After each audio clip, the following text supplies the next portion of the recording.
We will start this lesson by taking a look at connection lines.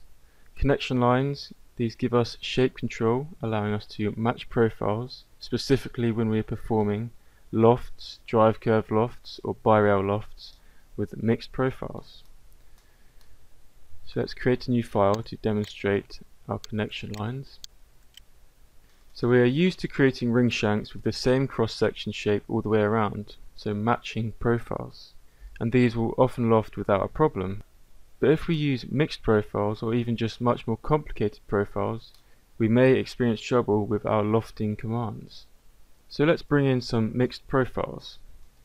I'll come into my Design Sketches ring tab, Ring Shank Sketches.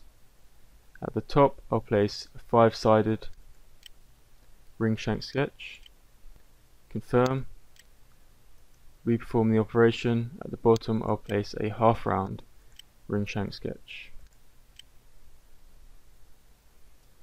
Okay, so here our top ring shank sketch, the 12 o'clock sketch, 5-sided, we have 6 edges and 6 vertices, whereas at the bottom we have 2 edges and 2 vertices.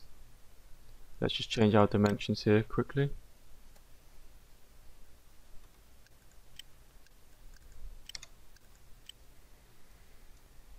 Okay, so when we have matching profiles, when they are the same shape, our lofting commands can easily match up vertices with each other and edges with each other, so we will get a nice loft.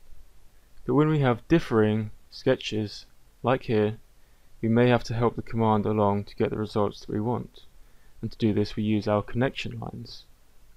So let's try a drive curve loft with the sketches that we have now. Okay, so we can pick it in the same way. Pick the driving curve and the profiles are our sketches. Okay, so even if we pick our sketches at the same location on each sketch, this may not ensure that we get a good loft. Okay, if we check our preview here, we can see that our ring shank is coming in warped. Okay, this is not how we want it. This is because our operation is having trouble matching up the profiles. Okay, so this is where our connection lines in our shape control area come into effect. Okay, so here are the 4 buttons that we need to make use of. Our auto button, this allows us to preview the current default connection lines. Okay, if we left click on here, these are our default connection lines, the auto connection lines, and they are obviously wrong because we are getting a skewed profile, a skewed ring shank.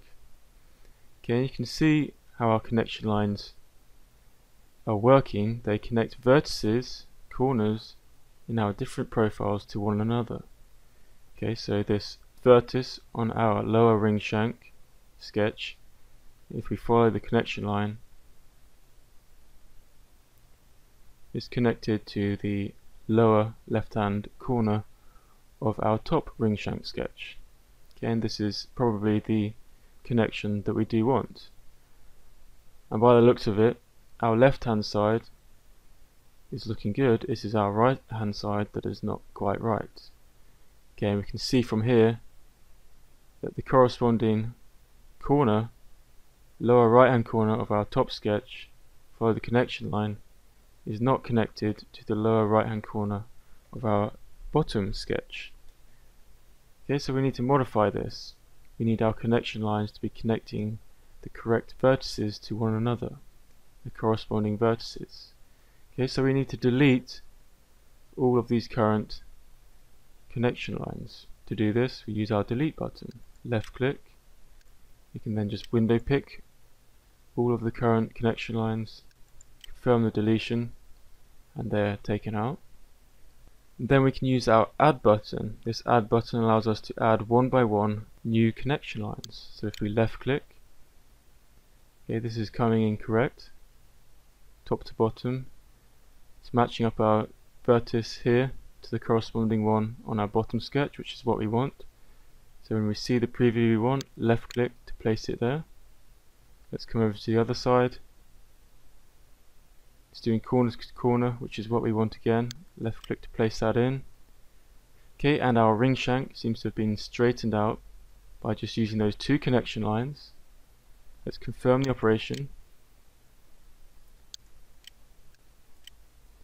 Okay, and that seems to have solved our warping problem. We've now got our ring shank with mixed profiles. Okay, I'm going to undo this,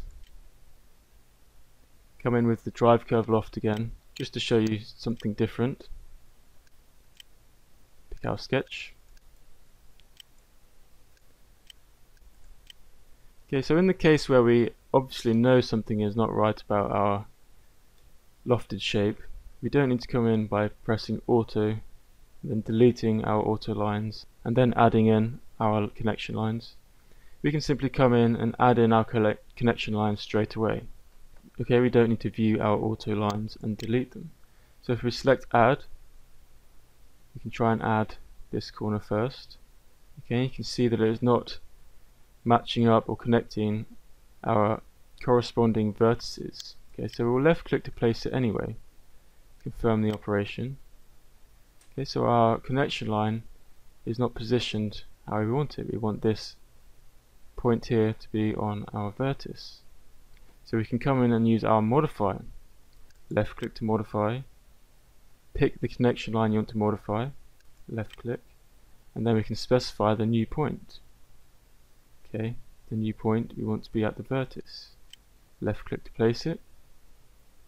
Okay, and that's straightened out that side. Come in and add in a new connection line to straighten out the other side. Okay, so here we have the same result, but we weren't adding in our auto connection lines and then deleting them.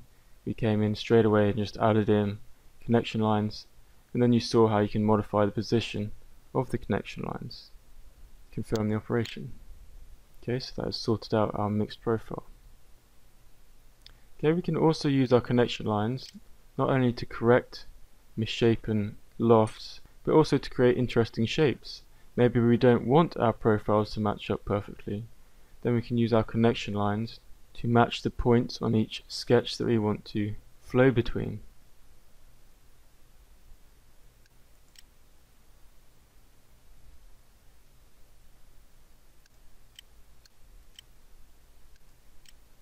Okay, so you can play around with the connection lines to change the shape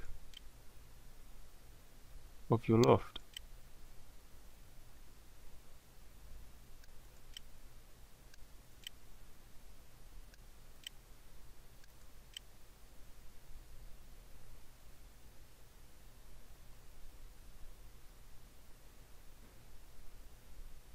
Okay, so the connection lines can come in handy not only for correcting lofts that have not gone so well with mixed profiles, but we can also use our connection lines to create different lofting shapes.